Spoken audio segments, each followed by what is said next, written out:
ಈಗ ನೋಡಿ ಸರ್, ನಿಮ್ಮ ಇದರಲ್ಲಿ ನಿಮ್ಮ ಒಂದು ಸರ್ವಿಸ್ನಲ್ಲಿ ಸುಮಾರು 60ಕ್ಕೂ ಹೆಚ್ಚು ಬಾರಿ ನೀವು ಟ್ರಾನ್ಸ್ಫರ್ ಆಗಿದ್ದೀರಾ.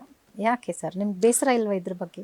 ಮೇಡಮ್ ಬೇಸರ ಇಲ್ಲ, ಖುಷಿ ಆಗುತ್ತೆ. ಯಾಕಂದ್ರೆ ಹೊಸ ಹೊಸ ಪ್ಲೇಸಿಗೆ ಹೋದ್ರೆ ಹೊಸ ಹೊಸ ಜನ ಹೊಸ ನೋಡ್ಬೋದಲ್ಲ, ಹೊಸ ಅನುಭವ, ಹೊಸ ಹೇಳಿದ್ನಲ್ಲ ಹೊಸ ಫುಟ್ಬಾಲ್ ಕೆಲಸಗಳು. ಇದ್ದಂಗೆ ಅಂತ. ಆಮೇಲೆ so where is the beauty, there is the danger.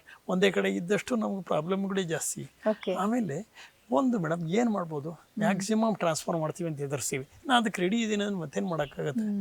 So ನಾನು ನೋಡಿ, ಇಡೀ ಕರ್ನಾಟಕ ರಾಜ್ಯದಲ್ಲಿ ಎಲ್ಲ 168 MLA ಕಾನ್ಸ್ಟಿಟ್ಯೂನ್ಸಿಲಿ ಒಂದು ಗ್ರೂಪ್ ಮಾಡಬೇಕಾದ್ರೆ ಈ ಕರ್ನಾಟಕದಲ್ಲಿ ಒಂಥರ ರಮೇಶ್ ಅಂದ್ರೆ ಗೊತ್ತಾಗಬೇಕಾದ್ರೆ ಕಾರಣ ನಾನು ಎಲ್ಲ ಕಡೆ ಟ್ರಾನ್ಸ್ಫರ್ ಆಗಿ ಬಂದಿದ್ದು ಅಂತ ಅನಿಸುತ್ತೆ ನನಗೆ. ಸೊ ಒಳ್ಳೇದೇ ಮೇಡಮ್, ಯಾವಾಗಲೂ ನಮ್ಮ ಜುಟ್ಟನ್ನು ಅವ್ರಿಗೆ ಕೊಡೋದಲ್ಲ. ನನಗೆ ಜುಟ್ಟೇ ಇಲ್ಲ ಬಿಡಿ, ಜುಟ್ಟನ್ನು ಹಿಡಿಯೋಕೆ ಬಿಡಬಾರ್ದು. ಅಂದರೆ ಇಲಾಖೆ ಬಗ್ಗೆ ಏನಾದರೂ ಬೇಸರ ಇದೆಯಾ ಅಥವಾ ರಾಜಕೀಯದ ಬಗ್ಗೆ ಏನಾದರೂ ಆಕ್ಷೇಪ ಇದೆಯಾ ಸರ್ ಟ್ರಾನ್ಸ್ಫರ್ ಬಗ್ಗೆ? ಖಂಡಿತ ನನ್ನ ಟ್ರಾನ್ಸ್ಫರ್ ಬಗ್ಗೆ ಇದೆ, ಆದರೆ ಕೆಲವೊಮ್ಮೆ ಒಳ್ಳೆ ಕೆಲಸ ಮಾಡೋಕ್ಕೆ ಬಿಡಲ್ಲ. ಏನೋ 2 ವರ್ಷ ಅಂತಿದ್ರು ನೋಡಿ, ಮತ್ತೆ ರಾಜಕೀಯ 1 ವರ್ಷಕ್ಕೆ ತಂದುಬಿಟ್ರು. ಈ ಒಂದು ಟ್ರಾನ್ಸ್ಫರ್ ಅಂತ ಹೇಳಿದ್ರೆ ಏನಾಗಬೇಕು ನಾನು ಅದು ಹೇಳಲ್ಲ. ಅಲ್ಲ ಸರ್, ಈಗ ನೋಡಿ, ಯಾವುದೇ ಒಂದು ಇನ್ಸ್ಪೆಕ್ಟರ್ಗಳನ್ನು ನೀವು ಒಂದೊಂದು ಪ್ಲೇಸಿಗೆ ಹಾಕಿದ್ರೆ ಅಟ್ಲೀಸ್ಟ್ ಅವ್ರಿಗೆ ಒಂದು 3ರಿಂದ 5 ವರ್ಷ ಬೇಕು. ಆ ಏರಿಯಾಗೆ ಹೊಂದ್ಕೋಬೇಕು, ಅಲ್ಲಿ ಏನೇನು ನಡೀತಾ ಇದೆ ಗೊತ್ತಾಗಬೇಕು. ಅದು ಜಾಸ್ತಿ ಆಗುತ್ತೆ, ಬೇಡ. ಹೌದಾ? 2 ವರ್ಷ ಕರೆಕ್ಟು. ಯಾಕಂದರೆ ಒಂದು 6 ತಿಂಗಳು, 2 ತಿಂಗಳು ಸ್ಟಡಿಗೆ, ಆಮೇಲೆ ಅದನ್ನು ಇಂಪ್ರೂವ್ಮೆಂಟ್ ಮಾಡೋದಕ್ಕೆ ಟೋಟಲಲ್ಲಿ ನಾವು ಒಂದು 2 ವರ್ಷನಾದರೂ ಬೇಕಾಗ್ತಿತ್ತು. ಆದರೆ ರಾಜಕೀಯ ಪಾಲಿಸಿ ಮೇಡಮ್, ಈ ರಾಜಕೀಯ ಕೊಲುಗಿಟ್ಟು ಹೋಗಿದೆ ಅಂತ ಹೇಳಿದ್ರೆ ಯಾವ ಮಟ್ಟಕ್ಕೆ ಅಂದರೆ, ಎಲ್ಲಿವರೆಗೆ ಆಗುತ್ತೆ, ಎಲ್ಲಿವರೆಗೆ ಸಕ್ಕರೆ ತಿಂತಾನೆ, ಡಯಾಬಿಟಿಸ್ ಬರೋಲ್ಲವ್ರಿಗೆ, ಆಮೇಲೆ ಬಿಡ್ತಾನಲ್ಲ. ಈ ರಾಜಕಾರಣಿಗಳನ್ನ ಓಡಿಸಾಡಿಸಿ ಹೊಡೆಯೋ ಟೈಮ್ ಬರುತ್ತೆ, ಹೆಚ್ಚಿಗೆ ಟೈಮ್ ಇಲ್ಲ. ಯಾಕಂದರೆ ಇವ್ರು ಯಾವ ಮಟ್ಟಕ್ಕೆ ಹೋಗ್ತಾ ಇದ್ದಾರೆ ಅಂದರೆ, ದುಡ್ಡಿದ್ರೆ ಏನೂ ಮಾಡ್ತೀವಿ, ದುಡ್ಡಿದ್ರೆ ಹೆಂಗೋ ಗೆಲ್ತೀವಿ ಅಂತ. ಬಟ್ ಕೆಲವು ಇನ್ಸ್ಪೆಕ್ಟರ್ಗಳಿಗೆ ಇಲ್ಲಿ ನಾನು ಇನ್ನೂ ಏನೋ ಮಾಡೋದಿದೆ, ಆಗಲೇ ನಾನು ಟ್ರಾನ್ಸ್ಫರ್ ಮಾಡಿಬಿಟ್ರು ಅಂದಾಗ ಅವ್ರಿಗೆ ಇಲ್ಲೇ ಅಲ್ಲ ಕೆಲಸಗಳು ಅರ್ಧಂಬರ್ಧ ಉಳ್ಕೊಂಡು ಬಿಟ್ಟಿರುತ್ತೆ. ಪಾಪ ಅವ್ರಿಗೆ ಎಷ್ಟೋ ಬೇಸರ ಮಾಡ್ಕೊಂಡು ಟ್ರಾನ್ಸ್ಫರ್ ಮಾಡ್ಕೊಂಡ್ಬಿಟ್ಟಿರ್ತಾರೆ. ಟೆಸ್ಟ್ ಆಡ್ತಿದ್ರು, ಒನ್ ಡೇಗೆ ಆಡಲಿಲ್ಲ ಅಷ್ಟೇ, 300 ರನ್ನು 2020ಗೆ ಆಗಲಿಲ್ಲ. ನಾನು ಯಾಕೆ ಮೊದಲು ಭಾಳ ಎಕ್ಸ್ಪೆಕ್ಟ್, ಆಸೆ ದುಃಖಕ್ಕೆ ಕಾರಣ 2 ವರ್ಷಕ್ಕೆ ಸ್ಕೀಮ್ ಹಾಕೋಬೇಕು, ಇವತ್ತಿಗೆ ಸ್ಕೀಮ್ ಹಾಕೋಣ, ಇವತ್ತು ಸಾಯ್ತೀನಿ ಅಂದ್ರೆ ಖುಷಿನ ಸಾಯ್ಬೇಕು ಮೇಡಮ್, ಅದು ಲೈಫು. ಅದು ಬಿಟ್ಕೊಂಡ್ರೆ ನಾಳೆ ಸಾಯ್ತೀನಿ ಅಂತ ಹೇಳೋಕ್ಕಾಗತ್ತ? ಹಾಗೆ ಏನಂಥದ್ದು ಏನೂ ಇಲ್ಲ. ನನಗನ್ಸಿದ್ದು ಅಂದರೆ ಏನು ಮಾಡೋಕ್ಕಾಗತ್ತೆ, ಎಲ್ಲ ನಮ್ಮ ಕೈಲಿದೆಯಾ. ಓಕೆ ಸರ್, ಈಗ ಆಲ್ಮೋಸ್ಟ್ ಒಂದು 30 ವರ್ಷ ಸರ್ವಿಸ್ ಮಾಡಿದ್ದೀರಾ. ಸೊ ಪೊಲೀಸ್ ಇಲಾಖೆಯಲ್ಲಿ ಸೊ ನಿಮ್ಗಾದಂಥ ಅನುಭವಗಳು ಹೇಳೋದಾದ್ರೆ ಸರ್, ನಿಮ್ಮ ಇಲಾಖೆ ಸಪೋರ್ಟ್ ಹೆಂಗಿತ್ತು? ಡಿಪಾರ್ಟ್ಮೆಂಟ್ ಮೇಡಮ್ ಮಿಶ್ರವಾಗಿತ್ತು. ಕೆಲವು ಆಫೀಸರ್ಸು ನನ್ನನ್ನು ಬೆಂತಟ್ಟಿದ್ರು. ಅವ್ರನ್ನೆಲ್ಲ ನಾವು ಸ್ಮರಣೆ ಮಾಡಬೇಕು, ಸುಮಾರು ಜನರಾಗತ್ತೆ, ಟೈಮ್ ಆಗಿದೆ ಬಿಡಿ. ಆದರೆ ಕೆಲವರು ಮಾತ್ರ ಯಾಕಂತೇಳಿ ಏನು ಮಾಡ್ತಾರೋ ಗೊತ್ತಿಲ್ಲ, ಡ್ರೈವರ್ ಸ್ಮಾರ್ಟ್ ಇದ್ರೆ ಇಲ್ಲಿ ನನ್ನ ಹೆಂಡತಿಗೆ ಹೊಡಿತಾನೋ ಅನ್ನೋ ಮೆಂಟಾಲಿಟಿ. ನಾವು ಅಪ್ಪ ಆಗೋಕ್ಕಾಗಲ್ಲ, ನಾವು ಮಕ್ಕಳು. ಇನ್ಸ್ಪೆಕ್ಟ್ರು DSPಗಳು ನಮ್ಮನ್ನು ಎನ್ಕರೇಜ್ ಮಾಡಿಕೊಡ್ಬೇಕು. ಯಾಕಂದರೆ ಯಂಗ್ ಸ್ಪಿರಿಟ್. ನನಗೆ ಯಾರು ಒಳ್ಳೆ ಫಿಸಿಕ್ ಇರೋರು ಬರೋ ಅಂದ್ರೆ ಖುಷಿ ಆಗ್ತದೆ. ಒಳ್ಳೆ ಡ್ರೆಸ್ ಮಾಡಿದ್ರೆ PC-ಗೆ ಏನಪ್ಪ ಬ್ಯಾಂಕ್ ಅಫಿಷಿಯಲ್ ಅಂತಿದ್ರಂತೆ. ನಾನು ಒಳ್ಳೆ ಡ್ರೆಸ್ ಮಾಡಿದ್ರೆ ಅವರಿಗೆ ಬಹುಮಾನ ಕೊಡ್ತಾ ಇದ್ದೆ. ಸೊ ಒಳ್ಳೆ ಫಿಸಿಕ್ ಇದ್ರೆ ಅವರಿಗೆ ಇನ್ಸೆಂಟಿವ್ ಕೊಡ್ತಿದ್ದೆ. ಆಮೇಲೆ ಸಬ್ ಇನ್ಸ್ಪೆಕ್ಟ್ರಿಗೆಲ್ಲ ಅಪ್ಲೈ ಮಾಡ್ತಾರೆ PC ಅವರು ಅಂದ್ರೆ ಅವರಿಗೆ ರಜಾ ಕೊಟ್ಟು ಕಳಿಸ್ತಿದ್ದೆ, ಬರ್ರಿ ನನ್ನ ಜೊತೆಗೆ ಈಕ್ವಲ್ ಆಗಿ ಕೊಡಲಿ ಅಂತ. ಹಾಗೆ ಎನ್ಕರೇಜ್ ಮಾಡುವಂಥದ್ದು ನಮ್ಮಲ್ಲಿ ಭಾಳಷ್ಟು ಕಡಿಮೆ ಆಗಿದೆ. ಪಕ್ಕದ ಮನೆ ಖಾಲಿ ಆದರೆ ಎಮ್ಮೆ ಕಟ್ಟಕ್ಕೆ ಜಾಗ ಆಗುತ್ತೆ ಅನ್ನೋದು, ಆ ಇನ್ಸ್ಪೆಕ್ಟ್ರ್ ಹೋದ್ರೆ ನನಗೆ ಚಾರ್ಜ್ ಕೊಡ್ತಾರ ಅನ್ನೋ ಮೆಂಟಾಲಿಟಿ ಅದಾಗಬಾರ್ದು. ಅವನಿಗೆ ಅದಂಗೆ ನೋವು ನನಗೆ ಆಗಿದೆ ಅಂತ ತಿಳ್ಕೊಳ್ಳುವಂಥದ್ದು ಇರಬೇಕು. ಇಲಾಖೆಯಲ್ಲಿ ಎಲ್ಲ ವ್ಯವಸ್ಥೆ ಇದೆ ಮೇಡಮ್, ಆದರೆ ಇಲಾಖೆನೂ ರಿಫಾರ್ಮ್ ಆಗಬೇಕು. ಮುಖ್ಯವಾಗಿ ರಾಜಕೀಯ ವ್ಯವಸ್ಥೆ ಇದಿಲ್ಲ ಮೇಡಮ್. ನಮ್ಮನ್ನು ಪೊಲೀಸ್ ಆಗಿರೋಕ್ಕೆ ಬಿಡಬೇಕೇನ, ಪೊಲೀಸನ್ನು ಅವ್ರ ಬಾಡಿಗಾರ್ಡ್ ಆಗಿ ಮಾಡಿಸ್ಬಾರ್ದು. ಈಗ ಸಮಾಜಕ್ಕಾಗಲಿ ಅಥವಾ ಪೊಲೀಸ್ ಇಲಾಖೆಯ ಮುಂದಿನ ಅಧಿಕಾರಿಗಳಿಗಾಗಲಿ ನಿಮ್ಮ ಹಿತನುಡಿ ಏನು ಸರ್, ಏನು ಹೇಳಕ್ ಬಯಸ್ತೀವಿ? ಇಂಥ ಅವಕಾಶ ಎಂದೂ ಸಿಕ್ಕಲ್ಲ. ಕಡಲೆ ಇದ್ದಾಗ, ಅಲ್ಲಿದ್ದಾಗ ಕಡಲೆ ತಿನ್ನಬೇಕು, ಆಮೇಲೆ ಪರಿತಪಿಸಿ ಉಪಯೋಗ ಇಲ್ಲ. ನಮ್ಮನ್ನು ಬಿಟ್ಟರೆ ಜನಕ್ಕೆ ಹೆಲ್ಪ್ ಮಾಡೋಕ್ಕೆ ಇನ್ಯಾವುದು ಡಿಪಾರ್ಟ್ಮೆಂಟ್ ಇಲ್ಲ. ಹೇಳಿದ್ನಲ್ಲ, it is a best job to serve the people in it, worst job to rest the people ಅಂತ. ಎಲ್ಲೆಲ್ಲಿ ಗಾಳಿ ಬೆಳಕು ಹೋಗುತ್ತೋ ಅಲ್ಲೆಲ್ಲ ಹೋಗ್ಬೋದು. ಹೇಗಂದರೆ ನಮ್ಮ ಕೆಲಸ ಹೇಗಿರಬೇಕು ಅಂದರೆ, ಸಾಯಂಕಾಲ ದೀಪ ಹಚ್ಚುವಾಗ ನಮ್ಮ ಹೆಸರು ಹೇಳಿ ದೀಪ ಹಚ್ಚಂಗಿರ್ಬೇಕು ಮೇಡಮ್. ಎಡೆಗೆ ಬಿದ್ದರೆ ಅಮ್ಮ ಅಂತ ಹಿಂಗೆ ಕರಿತಿರೋ, ದೇವ್ರಂತ ಹಿಂಗೆ ಕರಿತಿರೋ, ಪೊಲೀಸ್ ಅಂತ ಕರೆಯುವಂಥ ಕಾನ್ಫಿಡೆನ್ಸ್ ತರಬೇಕು. ಪೊಲೀಸ್ ಅಂದ್ರೆ ಫಿಯರ್ ಅಲ್ಲ, ಪೊಲೀಸ್ ಅಂದ್ರೆ ಫೈತ್ ಅಂತ ಹೇಳ್ಬೇಕು ಮೇಡಮ್.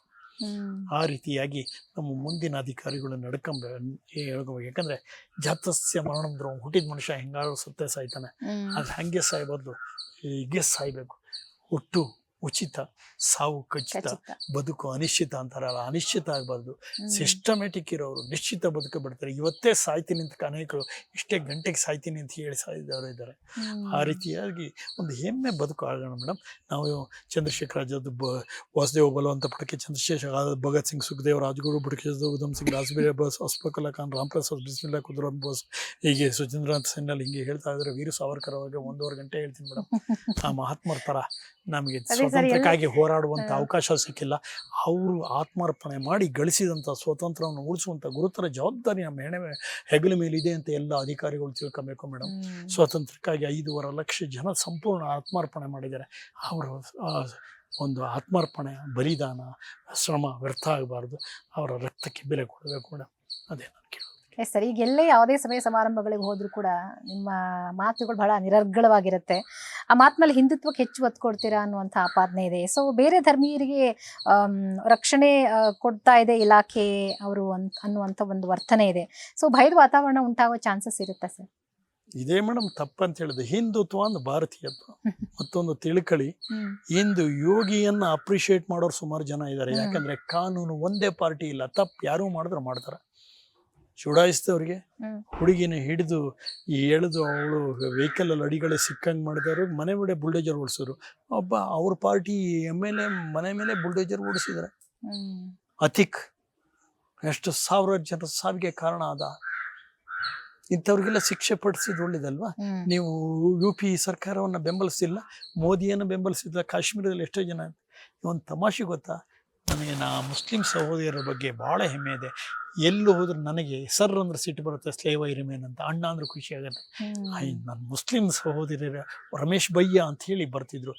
ಗಂಡ ಹೊಡೆದ್ರೆ ಅವನಿಗೆ ಹೆದರಿಕೆ ತೋರಿಸಿದ್ರು. ಮಾರೇ ರಮೇಶ್ ಭಯ್ಯ ಪಾಸ್ ಜಾತಾ ಹೋ ಅಂತ. ಆ ರೀತಿಯಾಗಿ ನನ್ನೊಬ್ಬ ಸಹೋದರ ಅಂತ ತಿಳ್ಕೊಂಡವ್ರು ಆ ಮುಸ್ಲಿಂ ಸಹೋದರು. ಇಂದು ಸಹ ನನಗೆ ಮುಸ್ಲಿಮರು ಅನೇಕ ಫ್ರೆಂಡ್ ಇದ್ದಾರೆ ಮೇಡಮ್. ನಾವು ಮುಸ್ಲಿಂ ವಿರೋಧಿ ಅಲ್ಲ. ಮುಸ್ಲಿಮರು ನಮ್ಮ ಭಾರತದ ಅವಿಭಾಜ್ಯ ಅಂಗ. ಯಾರೋ ಮೊನ್ನೆ ಹೇಳಿದ್ರು, ಸಾಬ್ರು ತುರುಕರು ಅಂತ 2 ವಿಧ ಇದೆ. ಸಾಬ್ರು ಅಂದ್ರೆ ಉದಾರವಾದಿಗಳು, ತುರುಕರು ಅಂತ ಕೆಟ್ಟರು ಅಂತ. ಏನಿಲ್ಲ ಮೇಡಮ್, ಎಲ್ಲ ಒಂದು ರೌಡಿ ಒಂದು ಊರಿನಲ್ಲಿ 0.0001 2 ಲಕ್ಷ 3 ಲಕ್ಷ ಸಂಖ್ಯೆಯಲ್ಲಿ ಒಂದು 8 ಜನ ರೌಡಿಗಳು ಇರ್ತಾರೆ ಮೇಡಮ್. ಹಾಗೆ ಈ ಒಂದು 32 ಜನ ಮುಸ್ಲಿಂ 32 ಲಕ್ಷ ಕೋಟಿ ಇದ್ದಾರೆ. ಅದರಲ್ಲಿ ಕೆಲವೇ ಜನ ಕಿಡಿಗಿಡಿಗಳು. ಅವ್ರನ್ನ ಬೇರ್ಪಡಿಸದೇ ಇದ್ದರೆ ಇವತ್ತಲ್ಲ ನಾಳೆ ಬೆಂಕಿ ಹತ್ತಸ ಮೇಡಮ್. ಈಗ ನಾವು ಸಂಪೂರ್ಣ ಹಿಂದುತ್ವವನ್ನು ಅಥವಾ ಹಿಂದೂಗಳೇ ಇರಬೇಕು ಅಂತ ಹೇಳಿ ನಾವು ಬಯಸಕ್ಕಾಗಲ್ಲ. ಆದರೆ ಭಾರತದಲ್ಲಿ ಇರಲ್ಲ ಹಿಂದೂಸ್ತಾನಿಗಳು ಅಂತ ಒಬ್ಬ ಮುಸ್ಲಿಂ ಹೇಳೋ ಮಾತನ್ನ ನಾನು ಹೇಳಕ್ ಬಯಸ್ತೇನೆ. ನೀವು ಪಂಚ್ ಕೇಳ್ತಿರಲ್ಲ, ಇದೇ ಪಂಚ್. ಕಾಶ್ಮೀರದ ಒಬ್ಬ ಮುಸ್ಲಿಂ ಹೇಳ್ತಾನೆ, ನಾವು ಇದ್ದಾಗ ನೀವು ಹಿಂದೂ, ನಾವು ಮುಸ್ಲಿಂ.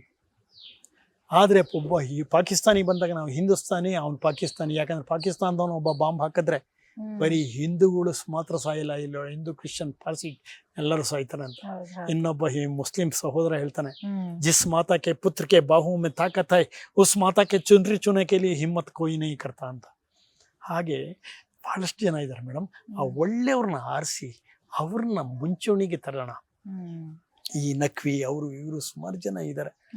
APJ ಅಬ್ದುಲ್ ಕಲಾಂ ಒಬ್ಬ ಮುಸ್ಲಿಂ ಅಂತ ಹೇಳಕ್ಕಾಗತ್ತ ಮೇಡಮ್? ಅಂತ ಭಾರತ ರತ್ನ ಅವ್ರು ಸತ್ತಾಗ ನಾನು ಒಂದೇ ಮಾತು ಹೇಳಿದ್ರು, ಭಾರತ ರತ್ನ ಕಳೆದೋಯ್ತು ಅಂತ. ಅವರು ವಿಶ್ವೇಶ್ವರಯ್ಯ ನಿಜವಾಗಿ ಅವ್ರಿಗೆ ಕೊಟ್ಟಿದ್ದು ಮಾತ್ರ ಭಾರತ ರತ್ನ. ಈಗ ಪದ್ಮ ಅವಾರ್ಡ್ ಕೊಡ್ತಿಲ್ಲ ಹೋಗ್ತಾ ಇದ್ದೆ. ಸುಮ್ಮನೆ ಯಾರ್ಯಾರಿಗೋ ಕೊಟ್ಟಂಗಲ್ಲ. ಭಾರತದ ಬಗ್ಗೆ ಅಷ್ಟೆಲ್ಲ ಮಾಡ್ದ. ಯಾಸರ್ ಅರಫತ್ ಪಾಕಿಸ್ತಾನ ಬೆಂಬಲಿಸ, ಅವನಿಗೆ ಎಲ್ಲ ಪ್ರಶಸ್ತಿಗಳನ್ನು ಕೊಟ್ಟರು. ಆ ರೀತಿ ಇದಾಗಬಾರ್ದು. ಇದು ಏನಾಗುತ್ತೆ, ನಿಜವಾಗಿ ಮುಸ್ಲಿಮರ ಬಗ್ಗೆ ಪ್ರೀತಿ ಇದ್ದು ಮಾಡಿದ್ರೆ ನನಗೆ ಬೇಜಾರಿಲ್ಲ ಮೇಡಮ್. ಕೇವಲ ಓಟಿನ ಆಸೆಗಾಗಿ ಮಾಡ್ತಾ ಇದ್ದಾರೆ. ಓಟ್ ಹಾಕಿಲ್ಲ ಅಂತ ಹೇಳಿದ್ರೆ ಅವ್ರಿಗೆ ಕೊಡಲ್ಲ.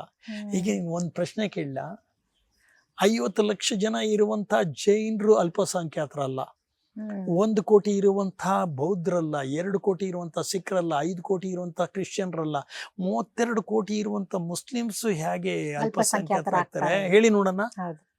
ಏನು ಇಲ್ಲ. ಹೇಳ್ಬೇಕಾದ್ರೆ ಮೊದಲು ಅಹಿಂದ ಅಂತಾರೆ, ಆಮೇಲೆ ಒಂದೇ ಅಂತಾರೆ. ಅದು ಅವ್ರ ಮೇಲೆ ಪ್ರೀತಿಯಿಂದ ಅಲ್ಲ, ಬರೀ ಓಟಿಗಾಗಿ ಮೇಡಮ್. ಅದು ಬೇಜಾರಾಗುತ್ತೆ ಮೇಡಮ್. ಹೌದು, ನಿಜ. ಸದ್ಯಕ್ಕೆ ಪ್ರಸಕ್ತ ರಾಜಕಾರಣದ ಬಗ್ಗೆ ಕೊನೆಯದಾಗಿ ಒಬ್ಬ ಪ್ರಜ್ಞಾವಂತ ನಾಗರಿಕರಾಗಿ ನಿಮ್ಮ ಅಭಿಪ್ರಾಯ ಏನು ಸರ್? ಮೇಡಮ್ ಇಷ್ಟೇ ಮೇಡಮ್, ರಾಜಕಾರಣ ಅನ್ನೋದು ದೇಶವನ್ನ ನಡೆಸೋಕೆ ಇರುವಂಥ ಒಂದು ಡ್ರೈವರ್, ನಾವಿಕ ಇದ್ದಂಗೆ. ನಾವಿಕ ಸರಿ ಇಲ್ಲದೆ ಇದ್ರೆ ಮುಳುಗೋಗುತ್ತೆ ಮೇಡಮ್. ಡ್ರೈವರ್ ಸರಿ ಇಲ್ಲದೆ ಇದ್ರೆ ಆಕ್ಸಿಡೆಂಟ್ ಆಗುತ್ತೆ. ಅಂತ ಒಂದು ಗುರುತರ ಜವಾಬ್ದಾರಿ ಜನ ಎಲ್ಲ ಸೇರಿ ಅವರಿಗೆ ಕೊಟ್ಟಾಗ ಎಲ್ಲರ ಹಿತವನ್ನು ಕಾಯಬೇಕು. ಎಲೆಕ್ಷನಲ್ಲಿ ಗೆಲ್ಲಬೇಕಾದ್ರೆ ಮಾತ್ರ ಒಂದು ಪಾರ್ಟಿ ಇರಬೇಕು, ಗೆದ್ದೋದ್ಮೇಲೆ ಎಲ್ಲರಿಗೂ ಅವನಾಗಬೇಕು. ನಮ್ಮ ಗೋವಿಂದೇಗೌಡರು ಅವ್ರನ್ನ ಶೃಂಗೇರಿ ಕ್ಷೇತ್ರದಲ್ಲಿ 3ನೇ ಅಟೆಂಪ್ಟ್ ನಿಲ್ಲಿಲ್ಲ. ಅವರು ಬೇಡ ನನ್ನ ರಾಜಕೀಯ, ಈ ಕೆಟ್ಟ ರಾಜಕೀಯ ಅಂದರು. ಅವ್ರು ಮೆರವಣಿಗೆ ಮಾಡಿ ಕರ್ಕೊಂಬಂದಾಗ ವೇದಿಕೆ ಹಾಕಿದ ಫಸ್ಟ್ ಮಾತು ಏನು ಗೊತ್ತಾ ಮೇಡಮ್, ನೀವೇನೋ ಮೆರವಣಿಗೆಯಲ್ಲಿ ಕರ್ಕೊಂಬಂದ್ರಿ, ಭಾಳ ಸಂತೋಷ ಆಯಿತು, ಆದರೆ ಇನ್ನೂ ಜವಾಬ್ದಾರಿ ನಿಮ್ಮ ಮೇಲಿದೆ. ಒಬ್ಬ ಆಪೋಸಿಟ್ ಪಾರ್ಟಿ ಯಾವನಾರು ನೀವು ಹೊಡೆದ್ರೆ ನೀವು ವಾಪಸ್ ಹೊಡಿಬೇಡಿ, ಯಾಕಂದ್ರೆ ನೀವು ಅಹಂಕಾರದಲ್ಲಿ ಗೆದ್ದಲ್ಲ ಹೊಡಿತೀರಿ ಅಂತ ಹೇಳ್ತಾರೆ. ನೆಕ್ಸ್ಟ್ ಯಾರ ಕೆಲಸ ಇದ್ರೆ ಫಸ್ಟ್ ಆಪೋಸಿಟ್ ಮಾಡ್ಕೊಡ್ತೀನಿ, ಯಾಕಂದ್ರೆ ಮುಂದಿನ ಸರಿ ಅವನು ನನಗೆ ವಿರುದ್ಧ ಓಟ್ ಹಾಕಬಾರ್ದು ಅಂತ. ಈ ರೀತಿಯಾದ ಪ್ರಜ್ಞೆ ಪ್ರತಿಯೊಬ್ಬ ರಾಜಕಾರಣಿಗಳು ಬೇಕು ಮೇಡಮ್. ದೇಶದ ಪ್ರಜ್ಞೆ ಇರಬೇಕೇ ವಿನ ಈ ಸಿಲಿಂಡರ್ ಕೊರತೆ ಆಗುತ್ತೆ ಸ್ಟ್ರೈಕ್ ಮಾಡಿ ಅಂತ ರಾಜಕಾರಣಿಗಳೆಲ್ಲ ಅವ್ರನ್ನ ಎತ್ಕಟ್ಟುವಂಥವ್ರಲ್ಲ. ದೇಶದ ಪ್ರಜ್ಞೆ ಇರಬೇಕು, ದೇಶ ಹೇಗಿರಬೇಕು ಅನ್ನೋದ್ರ ಬಗ್ಗೆ ಆಲೋಚನೆ ಮಾಡಬೇಕು. ಜನರು ಅಷ್ಟೇ ಇವ್ರನ್ನೆಲ್ಲ ಮಾತು ಕೇಳ್ಕೊಂಡು ಸರಿಯಾದ ಇತಿಹಾಸವನ್ನು ಓದ್ದೆ ಇವ್ರ ಮಾತು ಕೇಳ್ಕೊಂಡು ಎಲ್ಲೆಲ್ಲೋ ಬೆಂಕಿ ಇಡೋರು ಆಗಬಾರ್ದು. ಯಾವುದೇ ಕಾರಣಕ್ಕೆ ಮೇಡಮ್, ಇದು ನನ್ನ ಭಾರತ ಮಾತೆ, ನಮಗಿರೋದು ಇದೊಂದೇ ದೇಶ. ಇಲ್ಲಿ ಕಲ್ಲೊಡೆಯೋದು, ಬೆಂಕಿ ಹಚ್ಚೋದು, ಬಾಂಬ್ ಬಿಡುವಂಥದ್ದು ಯಾವ ಕೆಲಸ ಮಾಡಿದೆ. ಎಲ್ಲ ಜನರು ಚೆನ್ನಾಗಿರಂತೆ, ಸರ್ವೇ ಜನ ಸುಖಿನೋ ಭವಂತು. ಅವನಿಗಾದ ನೋವು ನನಗಾದ ನೋವು ಅಂತ ತಿಳ್ಕೊಬೇಕು. ಎಲ್ಲ ಪ್ರಾಣಿ ಪಕ್ಷಿಗಳಲ್ಲಿ ಈ ಗಿಡ ಮರಗಳಲ್ಲಿ ಜೀವತ್ವವನ್ನು ದೈವತ್ವವನ್ನು ಕಂಡಂಥ ದೇಶ ಇದು. ಆದರೆ ಮನುಷ್ಯನ ಕಂಡಿಲ್ಲಲ್ಲ. ಕೊನೆಯ ಪಂಚಿದೆ, ಒಬ್ಬ ಶಿಲ್ಪಿ ದೇವ್ರ ಕೈಲಿ ಹೇಳ್ತಾನೆ, ನಿನಗಿಂತ ನಾನೇ ಮೇಲು ಅಂತ. ಯಾಕಂದ್ರೆ ನೀನು ಸೃಷ್ಟಿ ಮಾಡಿದ್ದು ಇಷ್ಟು ಜನ, ಅವ್ರವ್ರು ಹೊಡ್ಕೊಂಡು ಸಾಯ್ತಾರೆ, ಅವ್ರು ಯಾರಿಗೂ ಗೌರವ ಕೊಡಲ್ಲ, ನಮಸ್ಕಾರ ಹೊಡೆಯಲ್ಲ. ಆದ್ರೆ ನಾನು ಸೃಷ್ಟಿ ಮಾಡಿದ್ದೇನಲ್ಲ ಒಂದು ಶಿಲೆ, ಅದಕ್ಕೆ ಎಲ್ಲರೂ ನಮಸ್ಕಾರ ಮಾಡ್ತಾರೆ, ಅದಕ್ಕೆ ನಾನೇ ಶ್ರೇಷ್ಠ ಅಂತ. ಆ ರೀತಿ ಆಗ್ಬೇಡದು ಮೇಡಮ್. ನಿರ್ಜೀವವಾದ ಕಲ್ಲಿನಲ್ಲಿ, ನಿರ್ಜೀವವಾದ ಮಣ್ಣಿನಲ್ಲಿ ದೇವ್ರನ್ನ ಕಂಡ, ಆದ್ರೆ ಸಜೀವವಾದ ಮನುಷ್ಯನಲ್ಲಿ ದೇವ್ರ ಕಾಣದೇ ಇದ್ದಂಥವ್ರು ಇವರು ಯಾವ ದೇಶದ ಪ್ರಜೆ ಆಗ್ತಾರೆ, ಯಾವ ಮಾನವೀಯತೆ ಅಂತ ತುಂಬಿದ ಆಗ್ತಾರೆ. ಎಲ್ಲಕ್ಕಿಂತ ದೊಡ್ಡದು ಮಾನವೀಯತೆ ಮತ್ತು ನಮ್ಮ ದೇಶ. ಆ ಪ್ರಜ್ಞೆ ಬಳಸಬೇಕು ಅನ್ನೋದೇ ಕೊನೆ ಪಂಚ್. ಓಕೆ ಸರ್, ಎಷ್ಟೋ ಜನ ಪೊಲೀಸ್ ಆಫೀಸರ್ಗಳು ದುಡ್ಡು ಮಾಡಬೇಕು ಈ ಒಂದು ಇಲಾಖೆಗೆ ಬಂದ್ಮೇಲೆ ಅಂತ ಹೇಳಿ ಬಹಳ ಕೋಟಿ ಆಸ್ತಿ ಮಾಡ್ಕೊಂಡಿರ್ತಾರೆ. ಸೊ ನೀವು ಆ ಥರ ಯೋಚನೆ ಮಾಡಲಿಲ್ವಾ ಸರ್?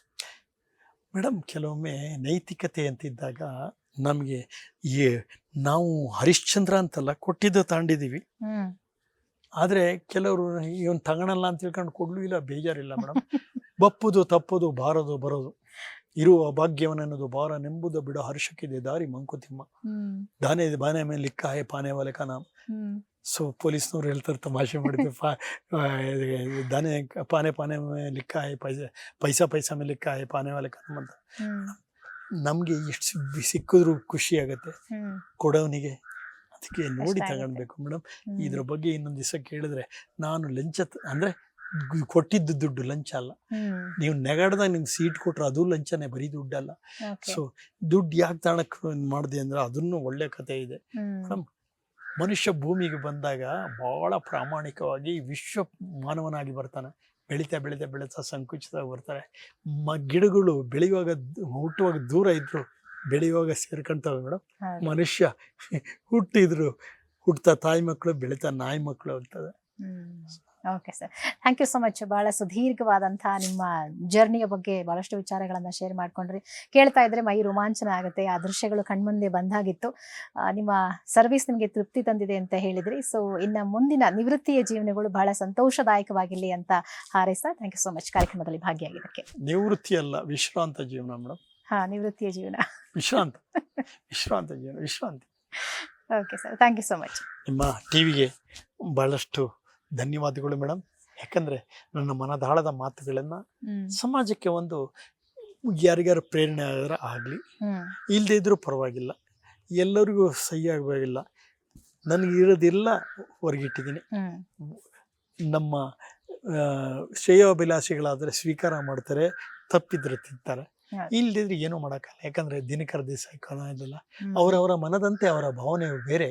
ಕವಿಯ ಕಣ್ಣಿಗೆ ಚಂದ್ರ ಅವನ ಹೆಂಡತಿಯ ಮೊರೆ, ಪುಟಾಣಿ ಮಕ್ಕಳಿಗೆ ಚಂದ್ರಮ ಬಾಂಧಳದ ಚೆಂಡು, ವಿಜ್ಞಾನಿಗಳ ಕಣ್ಣಿಗೂ ಅದು ಬರೀ ಕಲ್ಲುಗುಂಡು ಅಷ್ಟೇ. Okay, thank you so much sir.